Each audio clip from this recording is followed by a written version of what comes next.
an yanke duk wani hukunci a manta da komai a dawo a yi mai gaskiya. Me gaskiyar magana, wa ya dace, wa mutane ke so, menene ya kamata a riga a yi da kwarada cikin 'yan takarkarar nan. Mun ɗauka mun sa su bisa skeli an auna duka, babu kamar duku. Fatanmu Allah ya ba duku, fatanmu in Allah ya ba duku ya kamanta gaskiya da riƙon amana. Mu kam tamu gangara muke, yanzu ta zo ƙarshe, amma gurinmu kahin mu tafi da yadda Allah mu ɗora ma jama'a mutum na gari wanda zai bi abinda sahunmu wanda muka riga mu fara. To suna na Hamis Gambo, ɗan Lawan na Katsina. Kamar yadda ka ce, na ji wani yana magana, amma kuma magana shi ce, kuma kowa ya san a yanzu a halin da ake ciki APC a jihar Katsina ta amsu. Ban cewa 100%, amma ina iya cewa 80% APC ce, saura kuma sai raba gurbi. Kuma suna nan, muna ji, muna gani, muna kuma saurare. Zaɓe na zuwa da yadda Allah, tare da taimakon Allah. Dukku Katsinan dukku ta dukku ce, dukku shine gwamnan jihar Katsina da yadda Allah. Dan majalisa ɗaya na jiha ba za mu ba su ba, mu za mu ci zaɓe. Ba su da mutanen, dama labari suke. A ƙwarin gwiwa ta mutanen da ke tahowa suna zuwa, zo wanda ake mana kullum ba dare ba rana. Mutanen da ke zuwa daga waɗanda suke so su yi mubaya, zuwa daga gare ni, zuwa ga gwamna, zuwa ga dukko, zuwa ga sauran mutane. Ni kaina kullum an san mutane nake yi. Suke zuwa da kansu ko neman su ake? Wallahi ba wanda ke zuwa, duk wanda ke zuwa da kanshi ke zuwa, yake kawo kanshi da kanshi. Ba ni ke zo ban zuwa neman mutane, sai dai abu goma, wani ma sai na ce ka rubuto. A rubuto kuma kaga mutane sun rubuto suna so, don sun dauka cewa Masari mutumin kirki ne, adali ne, dattijo ne, ya san abin da yake yi. Saboda haka duk yanda ka ga irin waɗannan wasu abubuwa daban na mutane da suna hidi, labari ne. Muna tare da Masari, gwamnan jihar Katsina ya aikata alkhairi. Shugaban ƙasarmu Janar Muhammadu Buhari ya kamanta gaskiya da riƙon amanar jama'a. Saboda haka abin yabo ne. Kwana-kwanan nan akwai wasu jige daga cikin tafiya wanda ana ganin kamar ƙashin bayan tsohon gwamna ne. Shin ne makasudin abin da ya ba su sha'awa su ma suka garzo cikin tafiya? Abin da ya ba su sha'awa da jin daɗi, watan taki ne ko tako ne. Tako ne irin na shi tun daga shi gwamna Ibrahim Shehu Shema ya zuwa shi kuma Aminu Bello Masari. Sun fahimta, sun haɗa kansu waje ɗaya domin neman kawo ma jihar Katsina abin da ya dace ga jama'ar Katsina da ko mutanen Katsina. An yanke duk wani hukunci a manta da komai a dawo a yi mai gaskiya. Me gaskiyar magana, wa ya dace, wa mutane ke so, menene ya kamata a riga a yi da kwarada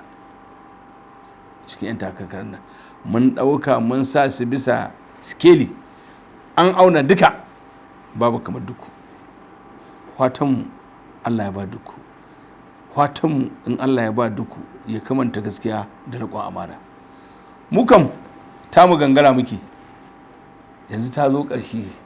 amma gurinmu kahin mu tafi da yadda Allah mu ɗora ma jama'a mutum na gari wanda zai bi abinda sahunmu wanda muka riga mu fara. Domin na ce maka sahunmu wani abu ne muka fara tun 79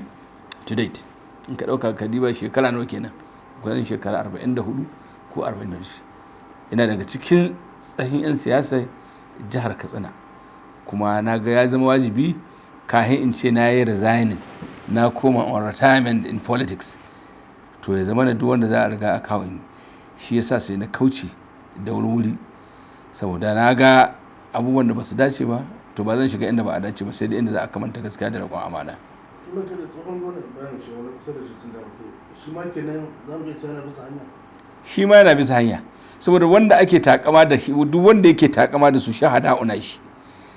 waɗanda suke na gaban shi wanda ka gansu kaga Ibrahim Shehu shi ma duk sun dawo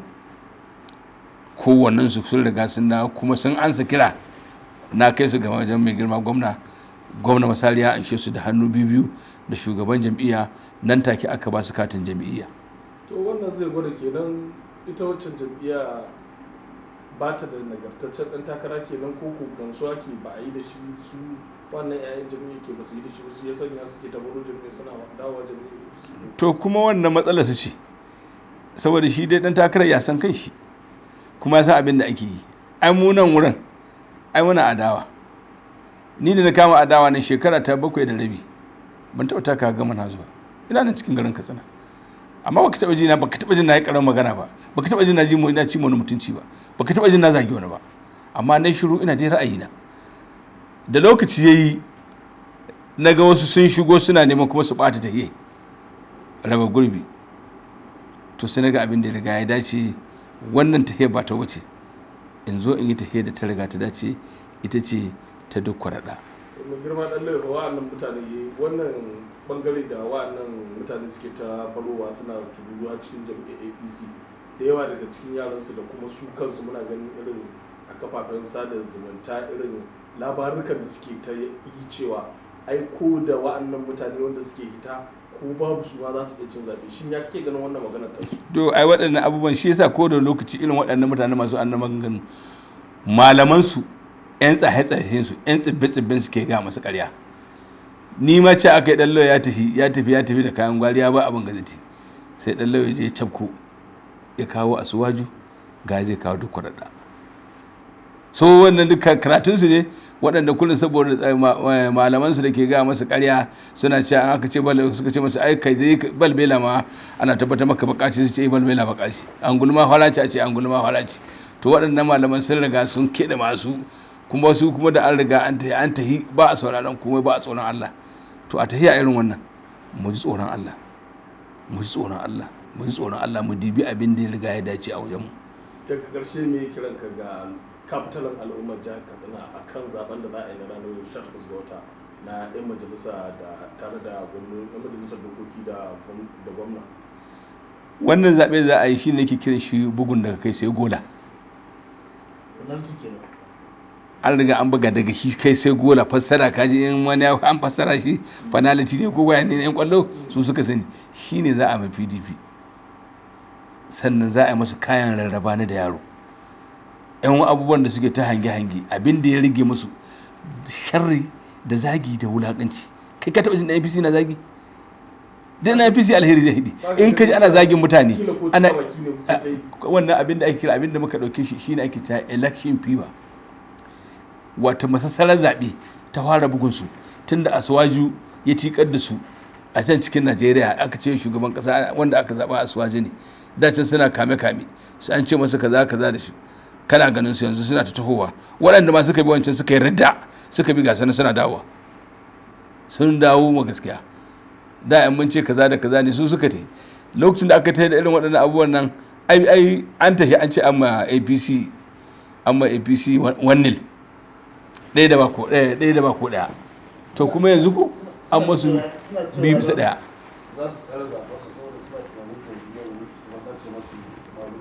Wallahi muna san a tsare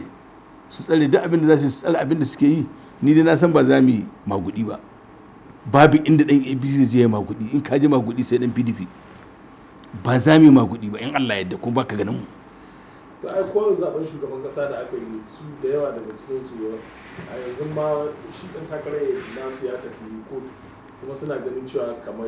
makudin ma aka yi masa a nan jihar Kaduna da kuma sauran 'yan Najeriya su yi ta gogari domin Najeriya ƙasa ce Allah ke kishinta kamar yadda ke kishin jihar Katsina wannan zaben da aka riga aka yi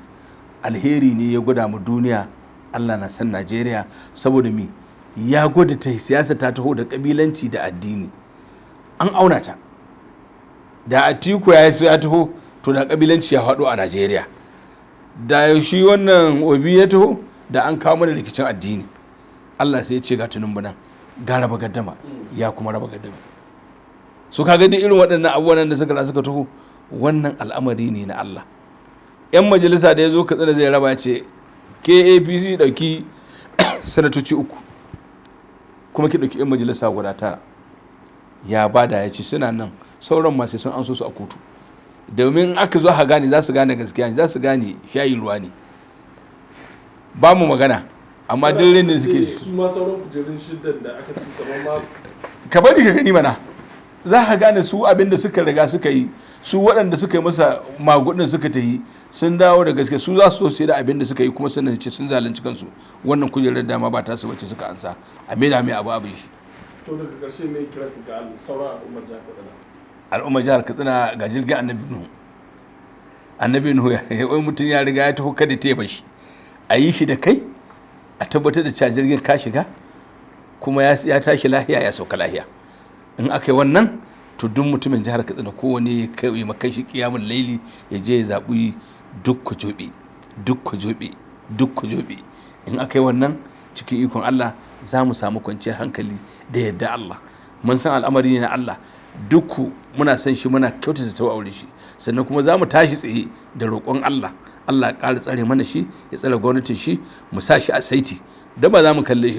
shi haka ba ko ya zama wurin sai mun tashi tsaye da roƙon Allah domin yan raba gurbi kar su kawo mana rudani a zo a hana shi ma mulkin ta gefe guda amma mu gurin mu in ya zama haka nan ina nan cikin gonata ina nan addu'a da kiyamul lail kullum Allah ya tsare gwamnati kamar yadda na ce muku mun taho gangara ce yara na baya suke bi in ana magana tsahin 'yan siyasa a cikin Katsina ni ma ina katagare na ɗaya waɗanda ke manya na 1 2 3 ne a yanzu wanda muka fara siyasa da su tun daga 78 to date dan da nake duk abin da aka hidimomin gwamnatin Shagari da Umar Dukku duk wanda aka yi in dai kana da tarihi ka san da ɗan aka yi ka diba haga ko lokacin Umar Dukku ministan tarayyar Najeriya ne to da ɗan ya yi bai da wani amini wanda ya hina a cikin jihar Katsina ina kuma matashi na haka kuma Shagari in ya zo da ce a kira min shugaban matasa na Katsina to kaga yanzu mun riga mun ci namu kada kai muna cin na mutane very soon za mu shiga on retirement mu koma gefe guda mu kama casbi da roƙon Allah ya ci gaba da ba mu zaman lafiya da kwanci hankali da kuma abin da lafiya za ta ci.